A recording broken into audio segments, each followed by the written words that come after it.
Oops, wait lang. Kubay kapalaran ng horoscope reading. Ano nga ba ang pwede mong mahakot sa iyong kubay kapalaran? So, makinig ka. Saglit lang ito. Alright, unahin natin ang Aquarius.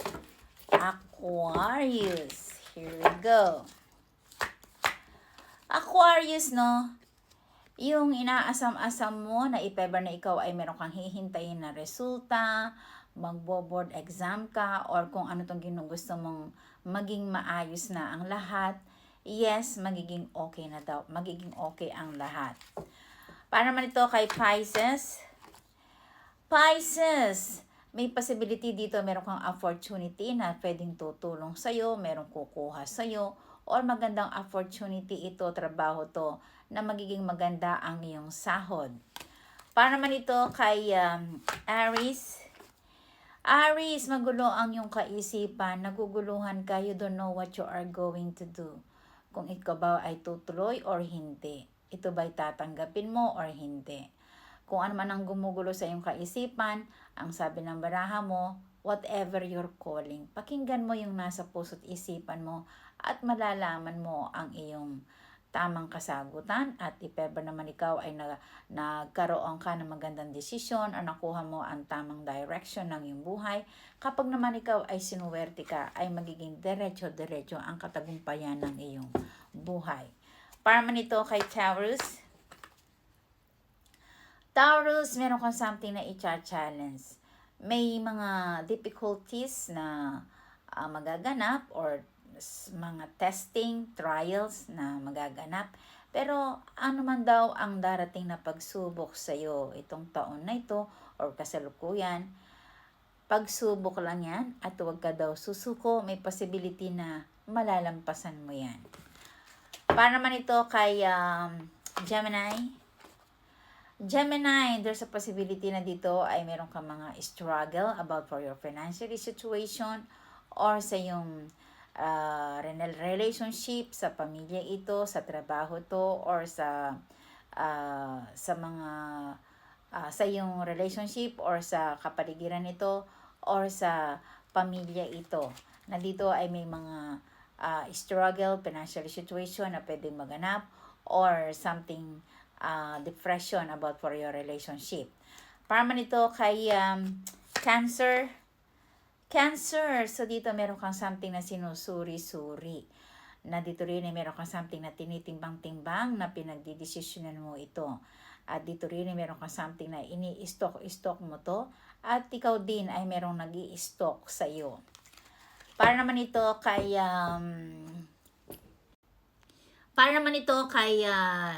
Leo.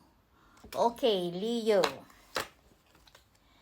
Leo, so dito my darling, na dito ay there's a possibility na kung ano man yung mga gumugulo sa iyong kaisipan, wag ka daw mawawala ng pag-asa, kasi the more na ikaw ay hinaharap mo ang anumang mga suliranin sa buhay mo, may kumpiyansa naman dito na ikaw ay magiging matagumpay ka or something na tatagan mo yung mga nangyayari sa iyong buhay, dahil dito is patapos na, binibigyan ka na ng universe na dito anuman ang mga pinagdadaanan mo, may possibility naman na dito ay the more na ikaw ay nagkakaroon ka ng edad, the more na ikaw ay yayaman or you are late bloomer or something na patungo ka na sa iyong kapupuntahan, na dito ay meron kang something na achievement ito na tinatarget mo na makukuha mo.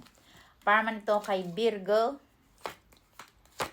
Virgo, so dito my darling, meron ka magandang opportunity na dito ay pwede ka makapunta ka sa napakagandang bansa na pwede mo mabigyan ng masaganang buhay ang pamilya mo, na dito rin ay puro palabas ang pera mo, maraming gastusin, at dito rin there's a possibility ilan sa inyo ay magkakaroon to ng LDR or merong pag-ibig na matatagpuan nito sa ibang bansa. Para man to kay Libra. Libra, meron kang something na ipaglalaban mo ito that you are feeling so emotional na parang hindi siya naging matagumpay, na ikalulungkot mo. Para naman ito kay Scorpio. Scorpio, kung ikaw ay naguguluhan ka, nagdadalawang isip ka, nag-aalinlangan ka, huwag ka daw mag-alala. Everything goes well. Nandito rin merong new opportunity or members of the family ang darating sa'yo or something kung ano itong pinag-worried mo, meron kang pinag-aalala sa isa sa mga anak mo or kung ano man yung mga panghamba mo na yan, ay huwag ka daw mag-alala, magiging okay ang lahat. Para naman ito kay Sagittarius. Sagittarius, meron kang something na rejection ito or there's a possibility na dito ay meron kang something na bibitawan mo ito or something na meron siyang something a little bit failure na hindi siya matutuloy.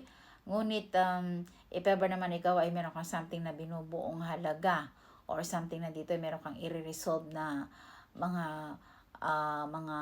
financial situation, ay hintay-hintay ka lang in the perfect time at makakamit mo ito. At kapag daw sinuwerte ka, itong taon na ito is about for money, na makapag-ipon ka. Na dito naman ay meron kang hindi mo to inaasahan na pabugso-bugsong pera na darating sa'yo na hindi mo to pinagpaguran or something na akala mo ay wala na. Na merong something in the last hirit or something na hindi mo to inaasahan ay mariresolve mo daw ito. Para man ito kay Capricorn.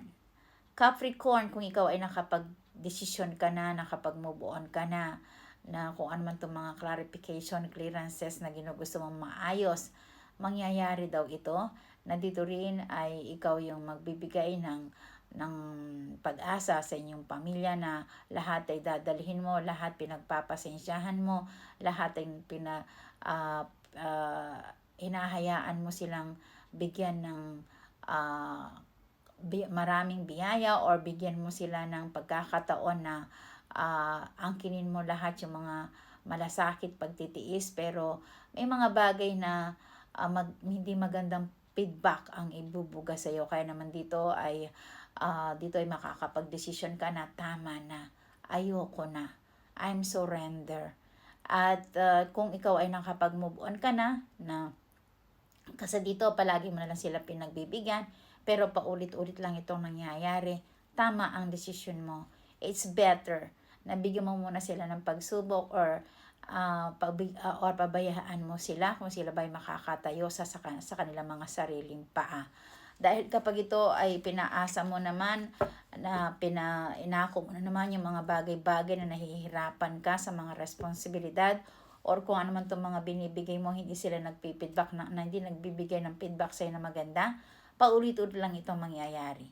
Okay, so mag-move on ka, go straight, at dito ay makakalimutan mo rin at ituloy mo lang yan dahil kapag itinuloy mo yan, marami kang achievement na mararating at you need to love yourself.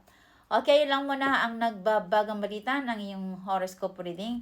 Muli si Lady Josa ng Kagandahan ang nag-uulat. Thank you sa panood. Hanggang sa muli. Goodbye!